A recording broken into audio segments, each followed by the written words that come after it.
Hi everyone, hope everyone is well. In this video I'm going to show some of the key game mechanics from Dog Boats.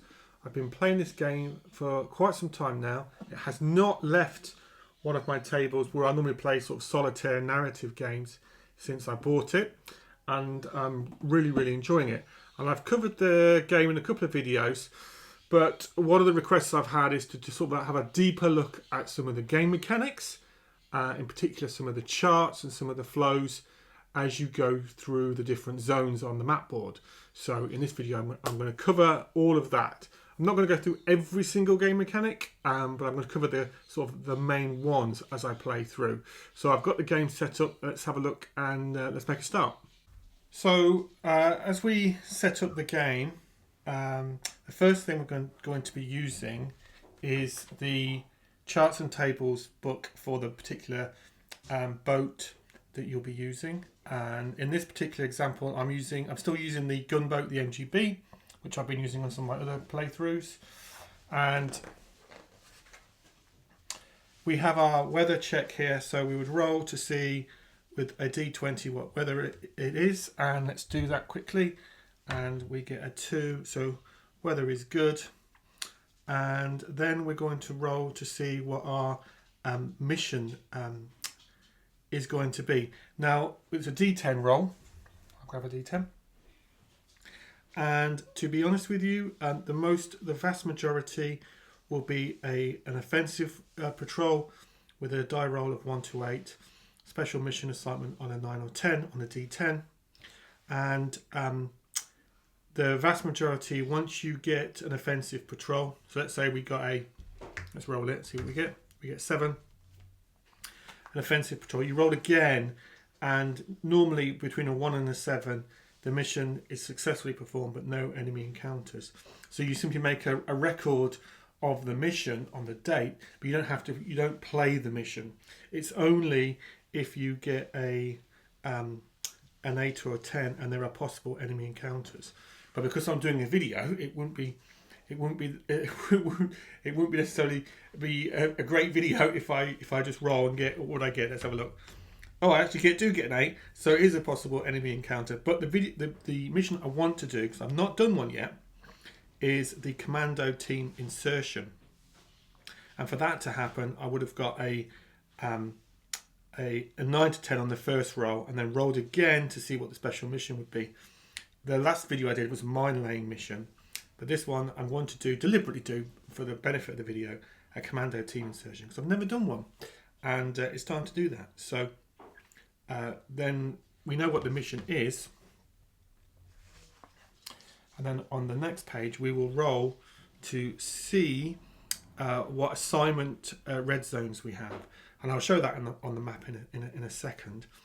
And let's do that now. So we roll a D10, and we get an 8, so it's 4 through to 1, which basically means on the maps, which I'll show in a second, we're going to go through zones 4 to 1 as the red zones. So that's all I need to do for now. Now I'll get the map set up with that ready. So here I've got the map board set up, and I'm just going to talk through the key components really, and how it pertains to the charts you're going to be rolling through. So here's our squadron. We've got 4 boats in our squadron. They're all laid there. And you move them from here onto the sort of combat board when you encounter, or if you encounter an enemy convoy, etc. We've got our sea state here. This is basically how choppy, I'll say that word, how choppy the sea is. 1 is better than 5. Generally speaking, that's not always, it's pros and cons. But and these are our target zones. So in this mission, we've got to drop the commandos off. I think it was I think we said we're going to drop them off in zone 4. So we're going to move through these zones into zone 4. As you go through the green zones, generally speaking, nothing much will happen. And I'll show the charts and talk you through how all the charts work. As you move through these 2 zones, they're sort of, I'll describe them as sort of a khaki colour. Probably still nothing will happen. There's a bit more chance they may, but when you go into the red zone, that's where yes, there's more chance of encountering an enemy convoy, etc., etc. But I'll show you all the charts and how they all work through. I don't have any medals yet, so that's completely blank. If you did have medals, that's where you can place them on there. It's just for thematic purposes. You always start here, so we're on the south of the UK here, and you always have to move through the zones into your target zones. And we've got 4 target zones that we're going to be moving through today. Now, because this is a Commando Insertion Mission, then I'm just going to carefully move the camera up a little bit so you can see the boat sheet that I'm using. I've got a little bit of flare off the light there, but I am using the D gunboat, the Fairmile MGB. I've got all the necessary counters on the boat. Generally speaking, in this game, your attention is going to be on this map board, and it's only when things happen on here and the combat board that has any implication on this. And there are 2 commando. You can probably just see them in the passenger in the interior of the boat, and very nicely laid out. These are too, very thematic. And I've got all my different crewmen in their appropriate positions on the boat. I don't have any mines because it's not a mine laying mission. If it was, you'd be putting mines on there. So I'm just going to move the camera back carefully, back to our map board. So what I will do now is I'm just going to show and talk through what you go through when you go into a new zone. So because our mission is to get to this zone here, we're going to move to zone 3 first, and you can see these sort of adjoining lines. It's your choice which zones you move into. So if you had missions over here, you'd move over to zone 5 next, for example. But when you move into a new zone, there are some charts that you'll be rolling through. So let's have a look at those. So now we've got our rule book for this particular boat, and there is one for this boat, one for the other. We'd already worked out our assigned red zone, so we can ignore that table there. The first thing we're going to do is we're going to roll for our sea state. Now, if you remember on the board, there's a track for the sea state. Now we're in good weather, which I've already rolled for. So we'll roll a D10. Let's see what we get. We get a 1. The sea state is 1, and we would mark that on our board. What is relevant here is depending on the weather, depends on what chart you roll. So if, for example, we were in bad weather, the lowest number you can get is a 3, all the way through to a 5. But in this example, we're in good weather, so we get 1. So we're in sea state is number 1. And then it tells you what table to go to next. And this is a really consistent theme or mechanic within the rulebook. The rulebook always tells you which table is the next table you should use depending on the result you got. So you're not having to hunt tables down to work it out. So for example, here we're in sea state 1, so go to table A7. And that's the table over here, A7. It's a random event table. Now, if we were in bad weather, for example, we got a 4, we would go to table A5, and that's the A5 bad weather event table, and you roll on that to determine, and so forth and so forth. And it's a really simple, elegant method that the rulebook has. What it also means, and I'll show this as we go through the next couple of charts, for the vast majority of the zones you're moving through, especially in those green zones and those khaki zones, you're just simply using these 2 pages, because you only need to move off these 2 pages if something happens, something like a random event, or if you encounter any enemy aircraft, or you encounter an enemy convoy. But let's go through the rest of them. So, good weather, sea state 1, I've marked it on the map, which is just off camera now. And next we're going to roll on our random event. So D100, so you're going to roll 2 D10s. We'll use the black dice as the first numeric, and we get an 18. So that's no event, and you only get an event if you get a 1 to 5. So statistically, it's unlikely that you'll get that random event. However, surprisingly, I've encountered quite a few random events, and we'll have a look at the random event table because it's brilliantly fun. in a second. But the vast majority is going to be no random event. And again, no event. Mission continues. Go to table A8. And there's our A8 enemy aircraft. So now we're going to roll to see if we see any enemy aircraft. This is a D20 die roll and a 1 to 19. No enemy aircraft. So statistically, it's unlikely you'll see enemy aircraft. However, there are some modifiers. So if we're in bad weather, which we're not in this case, it'd be a -2. If we're in poor weather, -1, 1944, -1, and so forth and so forth. The important thing is if you're in a red zone, remember we talked about the red zones on the map, then it's a +2. Now, an unmodified 20 on the D20 would always be a contact. Let's roll the dice. We get a 19. So we get a 19. No enemy aircraft. If we were in a red zone, which we're not, but if we were, we'd get a +2 to the 19. We'd make 20 plus, so we would have encountered enemy aircraft. If you encounter enemy aircraft, then again, it tells you on the chart what to refer to. So if we were in the red zone, which we're not, but if we were, contact with enemy aircraft occurs A. So you then go to the A section on the chart and it tells you what to do. So in this case, it'd be roll a dice and see if they shadow you or if they attack you. And if they're shadowing you, they shadow you for the rest of the mission. And that can have an impact on further tables. So the one thing I really like about this game, the one thing that keeps the game moving at a really good pace, is that not only does it tells you what tables you need to refer to next, but it tells you the implication of the die roll you got within the table itself in a very elegant manner that makes it really user-friendly. But in this case, we got no enemy aircraft, so we go to table A9. Now, A9 is the enemy convoy detection for all zones. This is probably the most important table because depending on the mission that you're doing, the vast majority of missions that you're playing through, remember, there's a good chance that when you are going through your dates and the missions on the date, you don't encounter, there's no chance of encountering enemy convoys. But really, that's what you're looking for. You're looking for the vast majority of missions in this game. You are trying to find enemy convoys and then engaging them and hopefully sinking some of the enemy. Now, it's a D10, and a 1 to 9 is no detection. You don't find anything. So we roll the dice, and we get a 9. That's a good die roll to illustrate the points. I didn't make that up.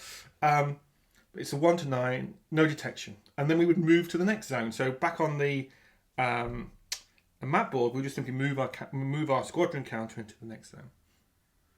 However, there are modifiers. So if in a green zone, -1, we're in a green zone, so it's actually an 8. If there's aircraft shadowing the MGB squadron, remember the aircraft shadowing can be a result of enemy aircraft on table A8. It's a +1. So if we were being shadowed by enemy aircraft, that would now be a 10. And even though we would be back down to a 9 because we're in a green zone. If we were in one of those sort of khaki-coloured zones, I'll call them, then actually it would be a 10, and we would have found an enemy convoy. So you can see how the impact of one table, the result of one table, can impact the result of the next table.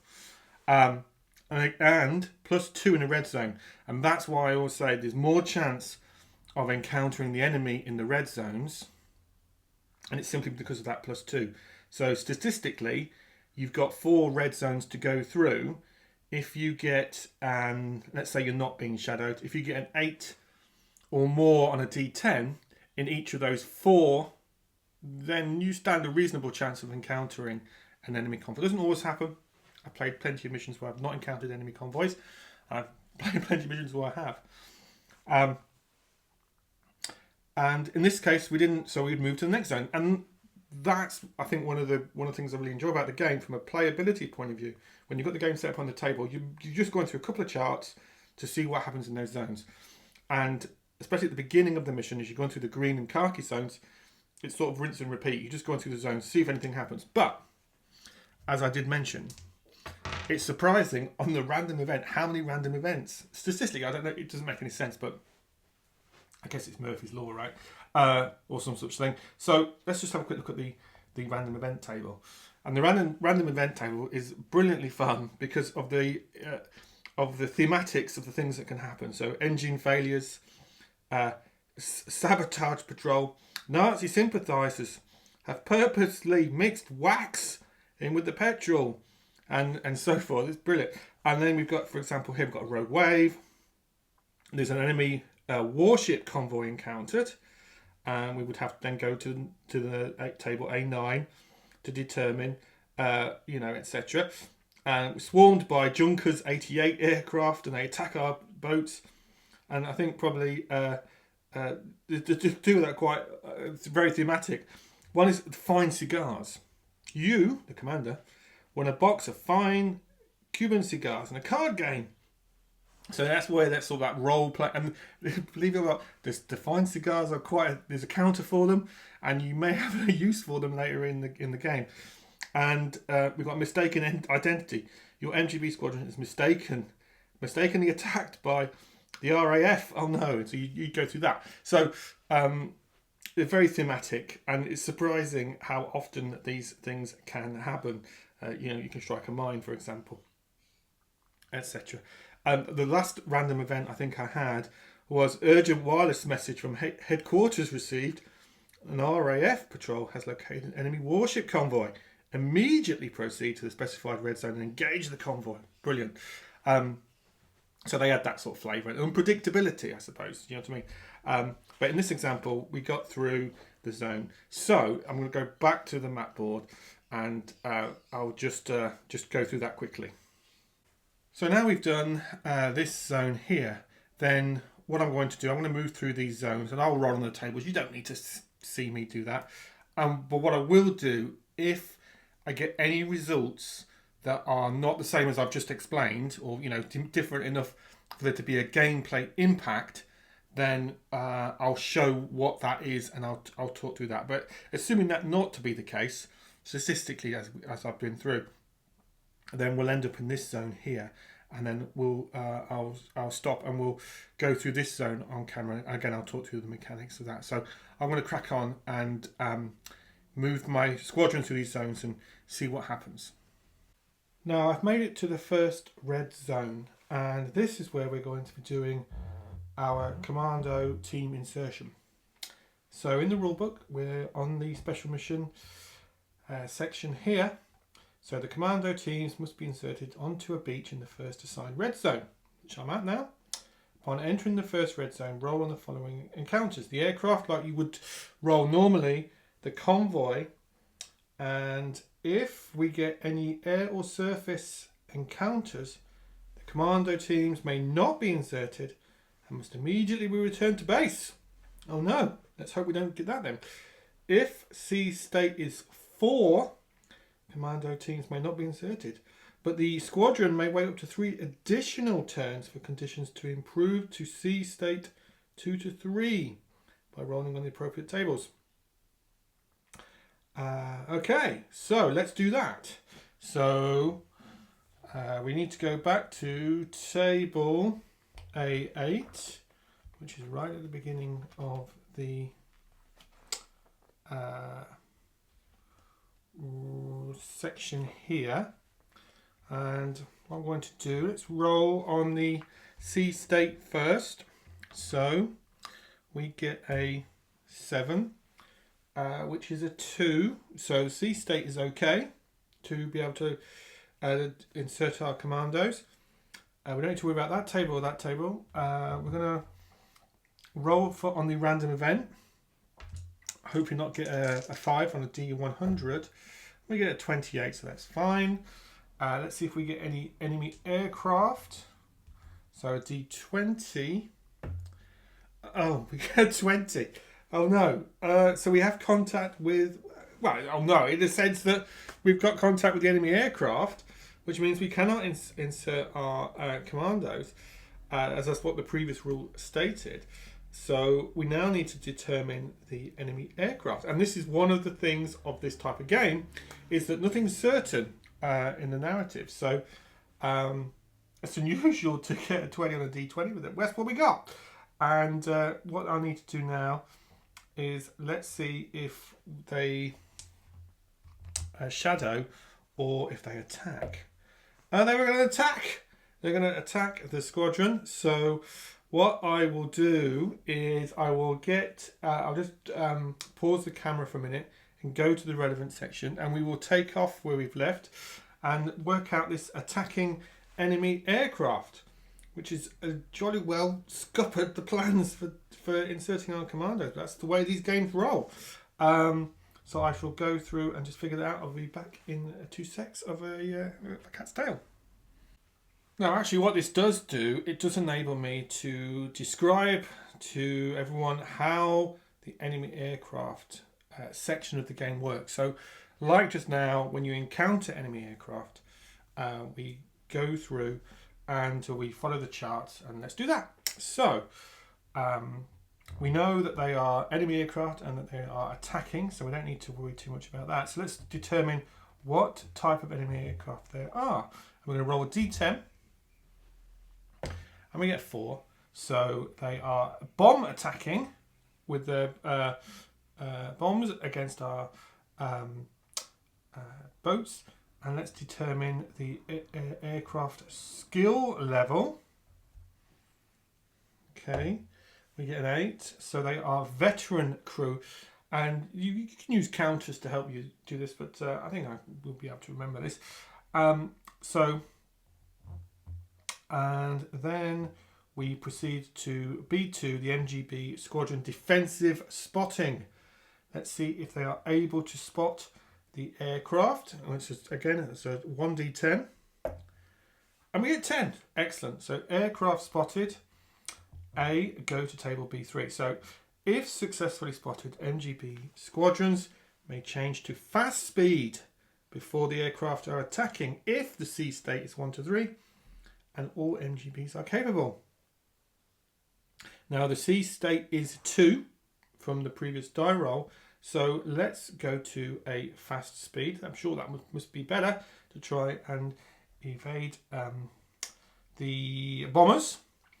Let me just double check. Normally when you're playing the game, the default speed is medium. There are times when you're in combat you can change the speed, but let's just double check I did everything correctly. I believe so. Yeah, cool. Okay. Now because we're at a fast speed, and it was a veteran crew. Let's roll on the defensive fire. Let's sort those out. So we're going to roll for each per functional cannon. And if we look, well, I'm going to look because I'm leaving the camera here, of course. If I look at the functional cannons that we have in the game, we do have there should be 5 of those, so I'm going to roll 5 dice. Really need to get 10s. None of these are minuses. -1 for fast, which I've gone to fast speed, but a unmodified 10 is an automatic hit. Let's see if we can get a 10. I've got 4 dice here, so I'll roll those first. See if we can get a 10 in any of those. We don't, and we roll another 1. We don't. That's easy, nice and simple. I don't think I've ever, whenever I have encountered enemy aircraft, I haven't actually been able to spot them, and I've never been able to do defensive fire. Let's turn the page, and let's do the same thing for our defensive fire for MGBs 2 to 4. So 5 times per MGB. So we'll do MGB number 2. No, nothing there. Nothing there. MGB number 3. We got a 0 there. Excellent. That's a possible hit. And the last one. No. Let's do the possible hit. So we're going to roll here on this chart. Possible hit. Roll 1d10. Oh, we get 10. 2 damage points sustained. If rocket bomb attack, go to table B5.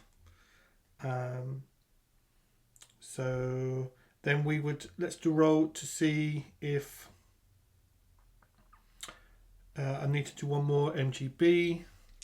Let's see if I can hit as well. Nothing there, and nothing there.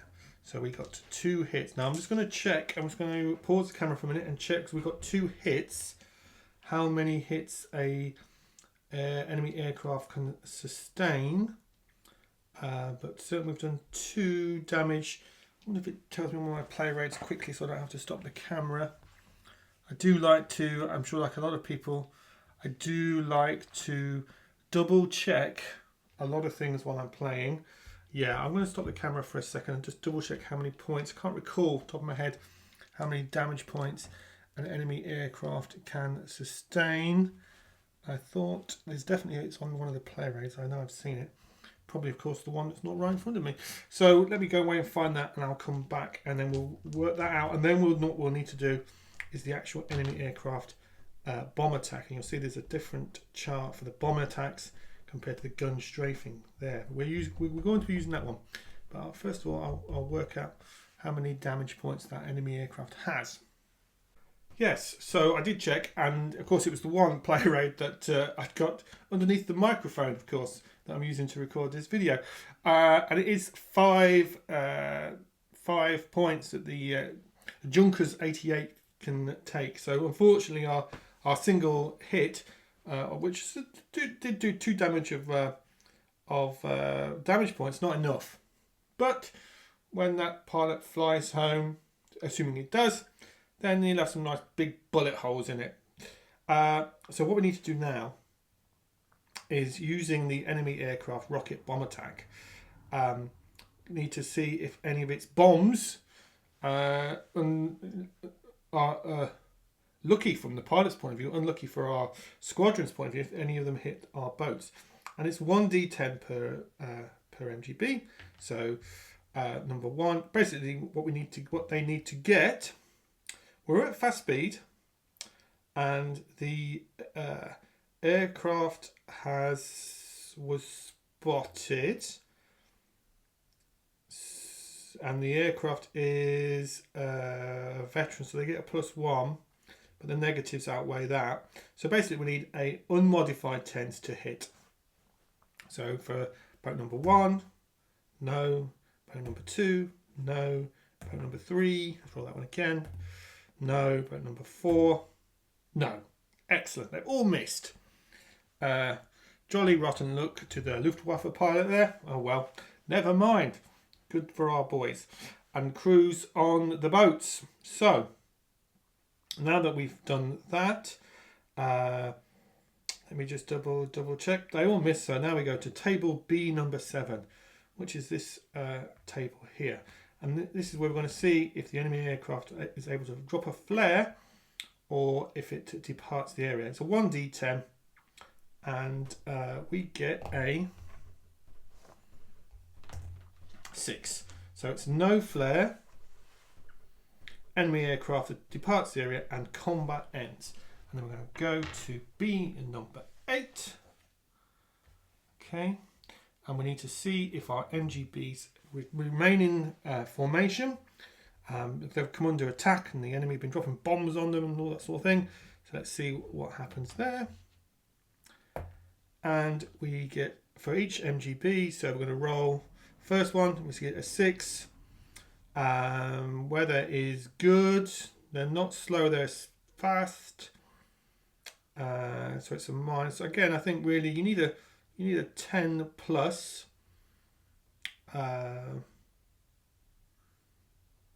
They remains in formation. Number 1, number 2. I'll draw that again. If I use different dice, why not? A 2, so that's okay. Number 3, 7, that's okay. Number 4, a 9. Let's just double check for number 4 then, because we've got a 9. So it's not elite, it's not veteran. It is good weather, so that'll make an 8. It's not slow. It is fast, so that makes it back up to a 9. It's not bad weather, nothing there. Not green, so it's a 9, so remains in formation. That was jolly lucky. So they are back in formation, and that wood. Let me just double check if flare was dropped. No, it wasn't. And then go to table A9 after all. That's what I was looking for. So we now go back to our table as normal. So we've done the aircraft scene. There's quite a bit of drama there. It's very exciting.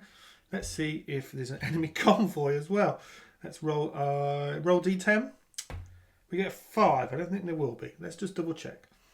So it's a red zone, so that makes it a 2. That makes it a 7. You normally get a +1 if the enemy aircraft is shadowing, but in that particular occurrence of the enemy aircraft, it's not shadowing, it was attacking, so it remains a 5. So there's no detection. So no enemy convoy in this zone. So what an occurrence, what a series of events. So because, and I just did double check, and the rules clearly state if there is any enemy contact, air or sea, in the zone in which you're trying to insert the commandos, you can't abort mission, not worked, couldn't come under enemy contact. So the commandos are going to have to stay in the boat, and we are going to have to return home. So we can now leave this zone. We'll move into that zone there. And then what I will do, again, you don't need to see me roll all the dice. I think you've got a good grasp of how the game works from moving through the tables flow. But what I will do is I will roll them off camera. And if anything else happens, then I will go through that as well.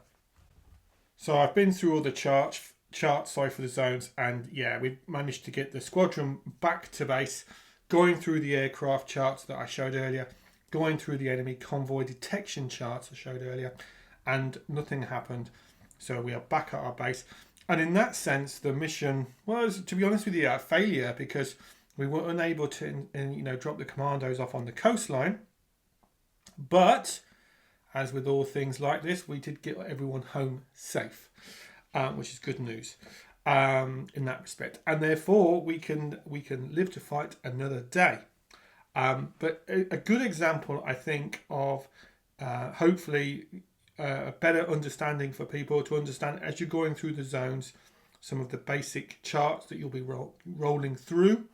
And then when things do happen, how, from a narrative point of view, how interesting and disruptive in a way, but from a sort of an authentic point of view, and very enriching.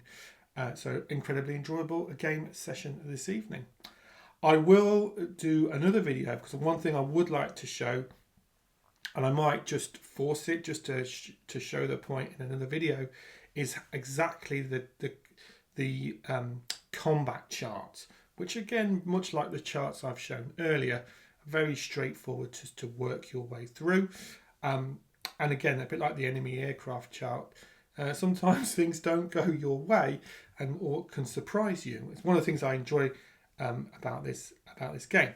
Now, I do have a couple of other videos on the game. I've done an unboxing, so if you want to see all the things that you get in the game, then please do check those out, and do check out the other after action reports that I've recorded. They are perhaps a little bit more high level than this one. I'm not going into all the detail of all the mechanics as much, but certainly detail the narrative of the mission and how it worked out for me. So it gives you a flavour of what playing the game is like from a narrative point of view. Now, this, I believe, talking to the designer, the game, which is published by Compass Games, and it's a fantastic production of this game.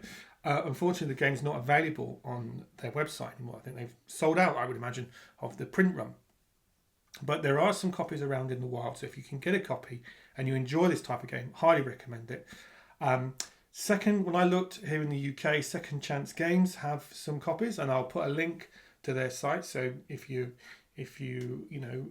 want a copy from them, then you can follow the link. Oh, and I'm sure that there are hobby stores in the US that probably got some copies as well. And of course, there's always used copies or from the community members. So see if you can find a copy. Now this is the third game in the series. It's the third game from this designer. With the other two games one of which is covering the American PT boats in the Pacific War, and there's another game which is covering sort of from the German perspective in World War II. I don't have those two games. This is the one game I do have, but from my understanding, they sort of all work in a similar sort of manner, although there are some detail, of course, that's specific to those historical periods.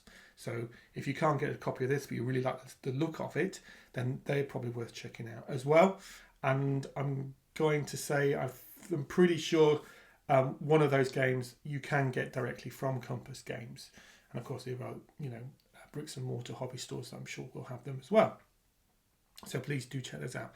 If you've played this game, I'd love to hear how your missions have taken place and what things happened. As we've seen today, not being able to drop our commandos off and narrowly getting bombed by the Luftwaffe. So if you've played the game, I'd love to hear your thoughts. And thanks a lot for watching, as always, and take care. Thank you.